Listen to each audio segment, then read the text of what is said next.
तो चलिए दोस्तों जानते हैं उत्तर प्रदेश की सिलेक्टेड एवं बड़ी खबरों को सिर्फ 5 मिनट में। अगर आपने इस चैनल को सब्सक्राइब नहीं किया, सब्सक्राइब कर लें, पास में बेल आइकन दिया होगा उसे भी ऑन कर लें। साथ ही कमेंट बॉक्स में अपने जिले का नाम जरूर बताएं ताकि आपको वहां की खबरों से डेली अपडेट करा सकें। योगी सरकार का बड़ा फैसला, उत्तर प्रदेश में रिक्त विद्यालयों में होंगे आंगनवाड़ी केंद्र संचालित।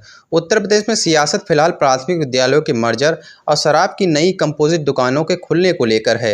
हैरानी की बात यह है कि पूरे प्रदेश भर में जितने स्कूल छात्रों की संख्या के अभाव में बंद मर्ज किए गए हैं, उतनी की ही संख्या यानी 27,000 कंपोजिट शराब दुकानें प्रदेश भर में खोली गई हैं। ऐसे में जो है समाजवादी पार्टी और कांग्रेस समेत सभी विपक्षी दलों ने इसका पुरजोर विरोध किया है। करने वाली बात ही है, क्योंकि आप स्कूलों को मर्जर कर रहे हैं और टीचरों की भर्ती नहीं कर रहे हैं, 7 साल से वैकेंसी नहीं आई है, तो ये कहाँ तक जायज़ है।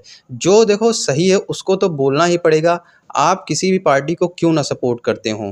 तो हालांकि मर्जर के बाद रिक्त विद्यालयों की भूमि या भवन का उपयोग जो होगा, इसे लेकर बड़ा सवाल था, जिस पर कि सरकार ने आंगनवाड़ी केंद्रों को संचालित करने का निर्णय कर लिया। आंगनवाड़ी का जो बाल विकास एवं पुष्टाहार विभाग है, उसकी ओर से जो है दिशा निर्देश जारी कर दिए गए हैं। एक नोटिफिकेशन भी निकाल दिया गया है कि 3 से 6 वर्ष तक के बच्चों को गुणवत्तापूर्ण प्राथमिक शिक्षा देने के लिए बेहतर संसाधनों और सुविधाओं की ज़रूरत है, जो इन रिक्त विद्यालयों के माध्यम से पूरी की जा सकती है। मतलब जो विद्यालय मर्ज किए गए थे उसमें जो भी अब विद्यालय बचे हुए हैं जो बंद हो जाएंगे, उनमें अब आंगनवाड़ी केंद्र खोले जाएंगे। तो दोस्तों अगली बड़ी खबर के बारे में बात कर लेते हैं। जैसा कि आप जानते हैं कि सीएम अखिलेश यादव 2027 का प्लान अभी से बना चुके हैं और लगातार बीजेपी पर हमलावर हैं। तो इस बार उन्होंने किस पर हमला किया है? सपा प्रमुख अखिलेश यादव ने डिप्टी सीएम ब्रजेश पाठक पर किया तीखा हमला। कहा स्वास्थ्य विभाग में मनमानी और बदहाली। समाजवादी पार्टी के राष्ट्रीय अध्यक्ष अखिलेश यादव ने डिप्टी मुख्यमंत्री और स्वास्थ्य मंत्री ब्रजेश पाठक पर कड़ा कटाक्ष करते हुए कहा कि उनका ध्यान अपने विभाग के काम से हटकर मुख्यमंत्री की कुर्सी पर केंद्रित है,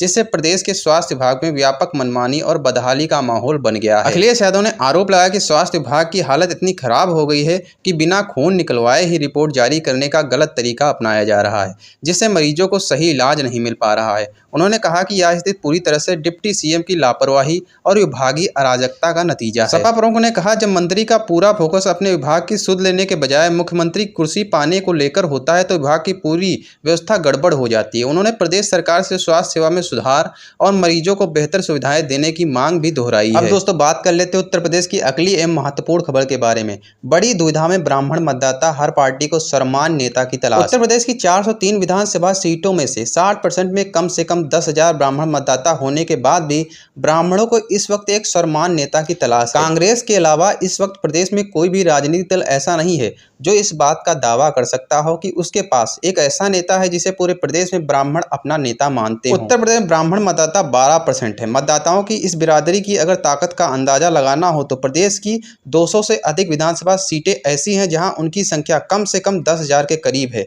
किसी भी विधानसभा चुनाव में इन 403 विधानसभा सीटों में से 60 से 80 सीटें ऐसी हैं जहां हार जीत का फैसला 5,000 से कम होता है। ऐसे ब्राह्मणों की ताकत का एहसास लगाया जा सकता है। बावजूद इसके ब्राह्मणों को हंसिए पर रखकर सभी राजनीतिक दल अन्य जातियों को साधने की पुरजोर कवायद में जुटे हैं। तो इस समय जो है उत्तर प्रदेश के ब्राह्मण का कहना है यही है कि कोई भी पार्टी उन्हें सपोर्ट नहीं कर रही है। उनका इतना अच्छा मतदान होने के बाद भी, चाहे सपा हो, चाहे भाजपा हो, चाहे कोई भी पार्टी हो, कांग्रेस के अलावा मुझे कोई भी पार्टी सही नहीं लग रही है। तो मुझे तो लगता यही है कि इस बार उत्तर प्रदेश का जो है ब्राह्मण मतदान वो अपना प्लान बना चुका है कि इस बार कांग्रेस को ही वोट देना है। बाकी आप कमेंट में जरूर बताइएगा। निजीकरण के साथ अब 16,000 पदों को बचाने के लिए बिजली कर्मचारियों ने खोला मोर्चा, परिवार भी होंगे शामिल।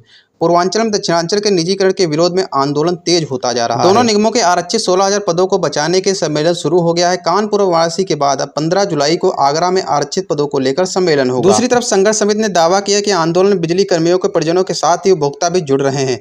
प्रदेश में पूर्वांचल और दक्षिणांचल के 42 जिलों में बिजली निजीकरण की तैयारी चल रही है।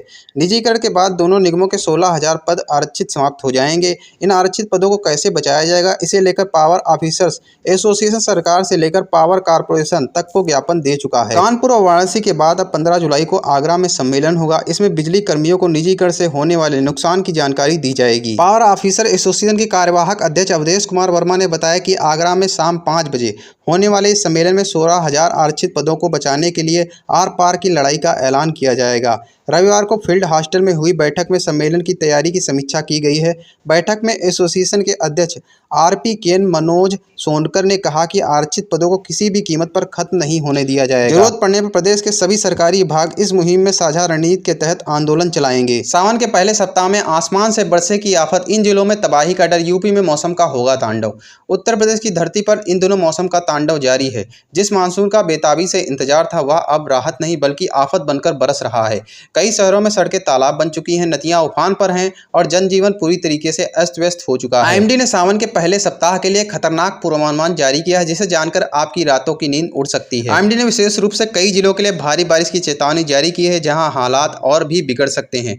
वाराणसी, मिर्जापुर, सोनभद्र और चंदौली जैसे पूर्वांचल के जिलों में मूसलाधार बारिश हो सकती है, जिससे बाढ़ जैसी स्थिति पैदा होने की आशंका है। इसके अलावा प्रयागराज, जौनपुर, प्रतापगढ़, अमेठी और भदोही में भी अच्छी बारिश के आसार हैं, जो निचले इलाकों में जल भराव का कारण बन सकती है। अब पश्चिमी यूपी की बात करते हैं तो कन्नौज, मैनपुरी, कासगंज, इटावा, अलीगढ़, हाथरस, फिरोजाबाद, मथुरा, आगरा, इन जिलों में जो है दिन भर रुक रुक कर बारिश होने की संभावना है, जो जनजीवन को प्रभावित कर सकती है। इन सभी जिलों के निवासियों को अतिरिक्त सावधानी बरतने को कहा गया है। दिल्ली से सटे नोएडा और गाजियाबाद में 15 जुलाई को बादलों की आवाजाही बनी रहेगी। यहाँ मध्यम से हल्की बारिश के साथ साथ बिजली की गर्जना भी सुनाई दे सकती है, जिससे तापमान में थोड़ी गिरावट आ सकती है। राजधानी लखनऊ की बात करते हैं तो मौसम सुहाना बना रहेगा और रुक रुक कर बारिश होने की संभावना है, लेकिन तापमान में फिलहाल कोई बड़ा बदलाव देखने को नहीं मिलेगा, जिससे यहाँ पर उमस बढ़ सकती है। रिन्यूएबल एनर्जी के क्षेत्र में देश का रोल मॉडल बनेगा उत्तर प्रदेश, बोले मुख्यमंत्री योगी आदित्यनाथ।